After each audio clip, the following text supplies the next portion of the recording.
ফের করোনা ভাইরাসের আতঙ্ক। চীনে ভাইরাস আতঙ্কের এই নতুন নাম HKU5CoV2। বাদুড় থেকে মানুষের শরীরে সংক্রমণ ছড়ানোর আশঙ্কা। ঠিক কি এই HKU5CoV2? বেশ বড় নাম। অয়ন রয়েছেন আমাদের সঙ্গে, আমাদের প্রতিনিধি।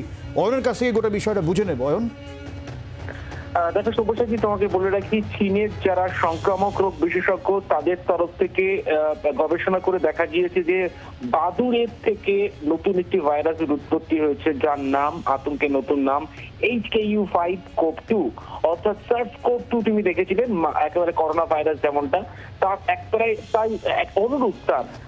আচ্ছা, মানে অয়ন তুমি বলছো এইটা হচ্ছে করোনা ভাইরাসেরই একটা মিউটেশন, মানে সেই কারণে কোভ বলা হচ্ছে, কোভ। দেখো এখনো সেই জায়গাটা প্রমাণ হয়নি, কিন্তু তবুও বলা হচ্ছে যেহেতু মানুষের সংক্রমণের একটা প্রভাব রয়েছে সেই কারণের জন্য বলা হচ্ছে কোভ2। আর HKU5 বলা হচ্ছে যেহেতু প্রাণীতে আক্রান্ত হয় সেই জন্য HKU5 বলা হচ্ছে। সে প্রাণী থেকে এই কথাটার অর্থই হলো HKU5CoV2, অর্থাৎ এর অর্থ হলো প্রাণী থেকে কোন একটা মানুষের সংক্রমণের একটা জায়গা আছে, এই প্রভাব থাকতে পারে, এমনটাই দাবি করছেন সংক্রামক রোগ বিশেষজ্ঞরা। তারা বলছেন যে এই HKU5CoV2 আক্রান্ত হলে কিভাবে আক্রান্ত করে মানুষকে, মানুষের শরীরের ক্ষুদ্রাধিক্ষুদ্র একাধিক কোষকে সরাসরি আক্রমণ করে। যেমনটা করোনার ক্ষেত্রে ফুসফুসের আক্রান্ত হওয়ার সম্ভাবনা অনেক ক্ষেত্রে বেশি দেখা যেত, এক্ষেত্রেও তাই অনেকটা প্রাথমিক। সঙ্গে থাকো অয়ন, তোমার কাছে আবারও আসছি। যে বিষয়টা কিভাবে মানুষের শরীরে সংক্রমিত হতে পারে এই HKU5CoV2, বাদুড় থেকে সরাসরি সংক্রমণ হতে পারে এমনটাই প্রাথমিকভাবে খবর পাওয়া গেছে। আরও নানা রকম সংক্রমণের মাধ্যম রয়েছে, অয়নের কাছ থেকে জেনে নি। অয়ন, দেখো সংক্রমণের প্রভাবটা প্রাথমিকভাবে যে তদন্ত প্রক্রিয়া বা অবজারভেশন বলো বিজ্ঞানীদের, সেখানে সংক্রামক রোগ বিশেষজ্ঞরা তারা বলছেন যে দুটি পর্যায় আছে মানুষকে সংক্রমণের ক্ষেত্রে। বাদুড় থেকে সরাসরি সংক্রমিত হতে পারেন একজন মানুষ, অর্থাৎ বাদুড় বা তাদের শারীরিক বিভিন্ন তরল যেমন মল, প্রস্রাব, একাধিক লালার সংস্পর্শে এসে মানুষ আক্রান্ত হতে পারে। পাশাপাশি যেমনটা করোনা ভাইরাসের ক্ষেত্রে আমরা দেখেছিলাম যে অন্য একজন মানুষ আক্রান্ত হচ্ছে, সেখান থেকে আর অপর একজন মানুষ আক্রান্ত হচ্ছেন। এক্ষেত্রে তাই পূর্ববর্তী করোনা ভাইরাসের মতো প্রথমে এই HKU5CoV2 অন্য একটি প্রাণীকে আক্রান্ত করছে, তারপর সেখান থেকে মানুষের। একদমই অয়ন, তুমি সঙ্গে থাকো। আমাদের সঙ্গে ডক্টর অরিন্দম বিশ্বাস এই মুহূর্তে রয়েছেন। আমি ডক্টর বিশ্বাসের কাছে একটু জানতে চাই, ডক্টর বিশ্বাস, এই যে HKU5CoV2 এখনো পর্যন্ত আপনাদের কাছে কোনো তথ্য এসে পৌঁছেছে? দেখুন, ঘটনাটা ঘটেছে চীন দেশে কি ঘটনা ঘটে সেটা এখনো পরিষ্কার করে আসে না, কারণ তাদের দেশ থেকে এটা বেরিয়েছে যে বাদুড়ের মধ্যে পাওয়া গেছে, এবং বাদুড়ের মধ্যে যে রিসেপ্টরটা সাথে এই ভাইরাসটা লাগে এসে, সেটা মানুষের মধ্যে এই রিসেপ্টর আছে, সুতরাং মানুষের কাছেও লাগতে পারে। এটা হচ্ছে অ্যাঞ্জিওটেনসিন কনভার্টিং রিসেপ্টর। মানে কোভিড যেটা করেছিল, এই এসি রিসেপ্টরের ওপর যে যখন লেগেছিল তখন নানান রকম প্রতিক্রিয়া তৈরি হয়েছিল। এই ভাইরাস সেই রকম করতে পারে, তাদের আশঙ্কা এটা, কিন্তু প্রাথমিক স্তরে আছে, কোনো খবর পাওয়া যায়নি। সেই সর্দি কাশি হচ্ছে, হয়েছে চীন পরিষ্কার করে এখনো বলেনি। একটাই কথা, আমরা যেভাবে নিজেদেরকে সতর্কতা অবলম্বন করেছি, সেই অবলম্বন করলে আমার মনে হয় না একটা বিভীষিকা তৈরি হবে। তো এই মুহূর্তে আমাদের সাবধানে থাকা ছাড়া আর বাড়তি কোনো উপায় আমাদের নেই।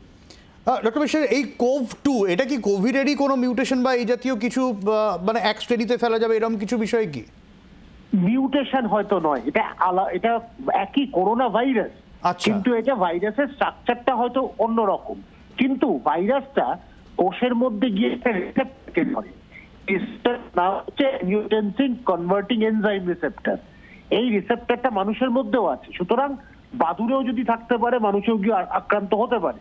কারণ মানুষের সাথে বাদুড়ে, মানে যে দেশে চীন দেশে কিন্তু একটা কাছাকাছি আসার সম্ভাবনা থাকে, সেই কারণে মানুষের কাছে আসতে বেশিক্ষণ সময় লাগবে না। এখন এর প্রতিক্রিয়া কি, এ কতটা ভয়ানক হতে পারে, এর ভয়াবহতা সম্বন্ধে স্পষ্ট করে চীন বলেনি। সুতরাং আমরাও একেবারে প্রাথমিক স্তরে আছি, এর যে কি হতে পারে সেটা এখনো পর্যন্ত জানা যায়নি। ডক্টর বিশ্বাস, আপনি সাবধানতার কথা বললেন, সাবধানতা মানে তো ওই কোভিডের সময় আমরা যেরকম সাবধানতা নিলাম ওই রকমই সাবধানতা, তাই তো? এর বাইরে তো আলাদা করে আমাদের চিন্তা খুব বেশি উদ্বেগজনক তো এখনো পর্যন্ত নয়, কারণ ভারতে এর কোনো সংক্রমণও নেই বা পরিষ্কার করে এর কি যে বিষয় এখনো তা স্পষ্ট ধারণা নেই। আসল কোভিডের পরেই প্রাণনাশ হয়েছে, প্রাণহানি হয়েছে, তো সেই জন্য মানুষ একটু উদ্বিগ্ন হয়ে পড়ে। সবাই, আপনারাও কিন্তু এটা নিয়ে প্রচার করছেন, আপনাদেরকে অভিনন্দন। একই সাথে এটা বলবো, দুটো কাজ। একটা হচ্ছে জনসমাগম হলে বয়স্কদের ক্ষেত্রে আমি বলবো আপনারা মুখে মাস্কটা রাখুন, পরিহিত হয়ে থাকুন। আর দ্বিতীয়ত হচ্ছে হাতটা ভালো করে ধরুন। আমাদের অজান্তে 11 থেকে 12 বার হাতটা মুখের নাকের দিকে বা মুখে চলে আসে, সেখান থেকে সংক্রমণগুলো ছড়াতে পারে ভেতরে। তো সেই ক্ষেত্রে হাতটাকে যদি আমরা ভালো করে ধুই, মাস্কটা যদি রাখি, জনসমাগম থেকে যদি একটু দূরে থাকি, বয়স্কদের ক্ষেত্রে সেটা বেশি প্রযোজ্য। এইগুলো করলে কিন্তু আমরা অনেকটা আটকাতে পারবো রোগটাকে। ডক্টর বিশ্বাস, শেষ প্রশ্ন, এই সবকিছু চীনেই কেন? দেখুন, একটা কথা তাহলে অনেক কিছু বলতে হয় যে দেশটা আমেরিকা থেকে এগুলো শুরু, যে কেমিক্যাল বায়োলজিক্যাল যে ওয়ারফেয়ার ওয়েপন আমেরিকা রাশিয়াতে এগুলো হতো, 84 পরে আমেরিকা ব্যান করে দেওয়া হয় রোনাল্ড রেগান আসার পর।